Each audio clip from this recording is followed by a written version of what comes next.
ವಾಲ್ಮೀಕಿ ನಿಗಮದಲ್ಲಿ ನಡೆದಿರುವ ಅವ್ಯವಹಾರ ಖಂಡಿಸಿ ಬಿಜೆಪಿ ಕಾರ್ಯಕರ್ತರು ಜಿಲ್ಲಾಧಿಕಾರಿ ಕಚೇರಿ ಎದುರು ಬೃಹತ್ ಪ್ರತಿಭಟನೆ ನಡೆಸಿದರು. ಜಿಲ್ಲಾಧಿಕಾರಿ ಕಚೇರಿಗೆ ನುಗ್ಗಲು ಯತ್ನಿಸಿದ ಪ್ರತಿಭಟನಾಕಾರರು ಭದ್ರತೆಗೆ ಹಾಕಿದ್ದ ಬ್ಯಾರಿಕೇಡ್ಗಳನ್ನು ತಳ್ಳಿ ಜಿಲ್ಲಾಧಿಕಾರಿ ಕಚೇರಿಯ ಗೇಟ್ ಹತ್ತಿ ಸರ್ಕಾರದ ವಿರುದ್ಧ ಘೋಷಣೆ ಕೂಗಿದರು.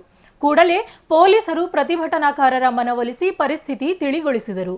ಈ ವೇಳೆ ಮಾತನಾಡಿದ ಪ್ರತಿಭಟನಾಕಾರರು ವಾಲ್ಮೀಕಿ ಅಭಿವೃದ್ಧಿ ನಿಗಮದಲ್ಲಿ 187 ಕೋಟಿ ಹಣ ವರ್ಗಾವಣೆಯ ವ್ಯವಹಾರ ನಡೆದಿದ್ದು, ಈ ಹಣ ಕಾಂಗ್ರೆಸ್ ಚುನಾವಣಾ ವೆಚ್ಚಕ್ಕೆ ಬಳಕೆಯಾಗಿರುವ ಶಂಕೆ ಇದೆ ಎಂದರು.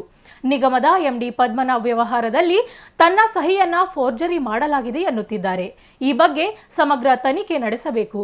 ಹಣಕಾಸು ಸಚಿವರಾದ ಮುಖ್ಯಮಂತ್ರಿ ಸಿದ್ದರಾಮಯ್ಯನವರೇ ಇದಕ್ಕೆ ಹೊಣೆಯಾಗಬೇಕು ಎಂದರು.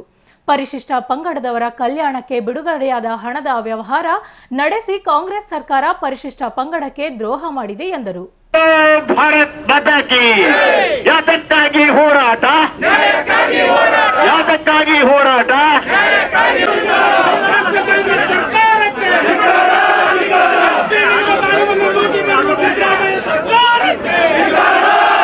ಸರ್ಕಾರ ಪರಿಶಿಷ್ಟ ಪಂಗಡದ ನಿಗಮದ ಹಣವನ್ನು 187 ಕೋಟಿ ರೂಪಾಯಿ ತೆಲಂಗಾಣಕ್ಕೆ ಇತರ ರಾಜ್ಯಗಳಿಗೆ ವರ್ಗಾಯಿಸಿ ಈ ಹಣವನ್ನು ಚುನಾವಣೆಗೆ ಬಳಸುವಂಥ ಕೆಲಸವನ್ನು ಮಾಡಿದ್ದಾರೆ. ಬಾರ್ಗಳಿಗೆ, ಬಂಗಾರದ ಅಂಗಡಿಗಳಿಗೆ ಆಗಿರೋದು ಕೂಡ ನಾವು ಪತ್ರಿಕೆ ಒಳಗೆ ಕೂಡ ಓದಿದ್ದೀನಿ. ಅದರಿಂದ ಬರೀ ನಾಗೇಂದ್ರ ಅವರು ರಾಜೀನಾಮೆ ಕೊಟ್ಟರೆ ಸಾಲದು, ಹಣಕಾಸಿನ ಸಚಿವರು ಮತ್ತು ಮುಖ್ಯಮಂತ್ರಿ ಆದಂಥ ಸನ್ಮಾನ್ಯ ಸಿದ್ದರಾಮಯ್ಯನವರು ಕೂಡ ರಾಜೀನಾಮೆ ಕೊಡಬೇಕಾಗ್ತದೆ. ಇವತ್ತು ಪರಿಶಿಷ್ಟ ಜಾತಿ, ಪರಿಶಿಷ್ಟ ಪಂಗಡದ ವಿದ್ಯಾರ್ಥಿಗಳಿಗೆ ಅವರ ಒಂದು ವಿದ್ಯಾಭ್ಯಾಸಕ್ಕೆ ಮತ್ತು ಅವರ ನಿಗಮದಿಂದ ಅನುಕೂಲ ಮಾಡುವಂಥ ಹಣವನ್ನು ದುರುಪಯೋಗ ಮಾಡಿರೋದು ಖಂಡಿಸ್ತೀವಿ. ನಾವು ಒಟ್ಟು ಸಿದ್ದರಾಮಯ್ಯನವರು ರಾಜೀನಾಮೆ ಕೊಡಬೇಕು.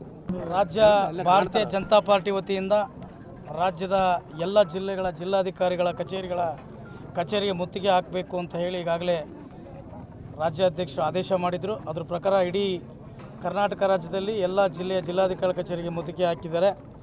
ಇವತ್ತು ಎಸ್ ಟಿ ಮೋರ್ಚಾ ಪ್ರತಿಯೊಂದು ಜಿಲ್ಲೆಯಲ್ಲಿ ಕೂಡ ಇದೊಂದು ಪ್ರಾರಂಭ ಮಾಡಿದೆ.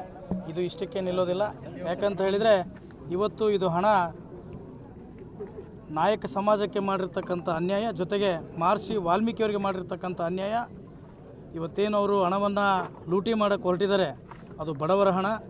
ಆ ಹಣದಿಂದ ಇವರು ಸರ್ಕಾರವನ್ನು ತೆಲಂಗಾಣದಲ್ಲಿ ಇನ್ನಿತರ ರಾಜ್ಯಗಳಿಗೆ ನಡೆಸಲಿಕ್ಕೆ ಹಣ.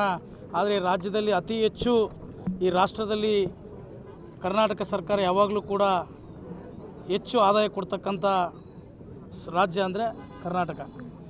ಇಲ್ಲಿಂದ ತೆರಿಗೆಯನ್ನು ಪ್ರತಿಯೊಂದನ್ನು ಕೂಡ ಭಾರತ ದೇಶಕ್ಕೆ ಹೆಚ್ಚುವರಿಯಾಗಿ ಹೆಚ್ಚಿಗೆ ಕೊಡ್ತಕ್ಕಂಥ ರಾಜ್ಯ ಕರ್ನಾಟಕ ಇದೆ. ಇಲ್ಲಿಂದ ಹಣ ಕೂಡ ಬರುತ್ತೆ ಅನ್ನುವಂಥ ಕಾರಣಕ್ಕಾಗಿ ರಾಜ್ಯದ ಮುಖ್ಯಮಂತ್ರಿಗಳಾಗಿರ್ತಕ್ಕಂಥ ಸಿದ್ದರಾಮಯ್ಯನವರು ಮತ್ತು ನಾಗೇಂದ್ರ ರಾಜೀನಾಮೆಯನ್ನು ಕೊಟ್ಟಿದ್ದಾರೆ. ಇದು ಒಂದು ಹುನ್ನಾರ ಅಷ್ಟೇ, ರಾಜೀನಾಮೆ ನಡೆಯೋದಿಲ್ಲ. ಈ ಒಂದು ಸರ್ಕಾರವನ್ನು ರಾಜ್ಯಪಾಲರು ಮತ್ತು ರಾಷ್ಟ್ರಪತಿಗಳು ವಜಾ ಮಾಡಬೇಕು.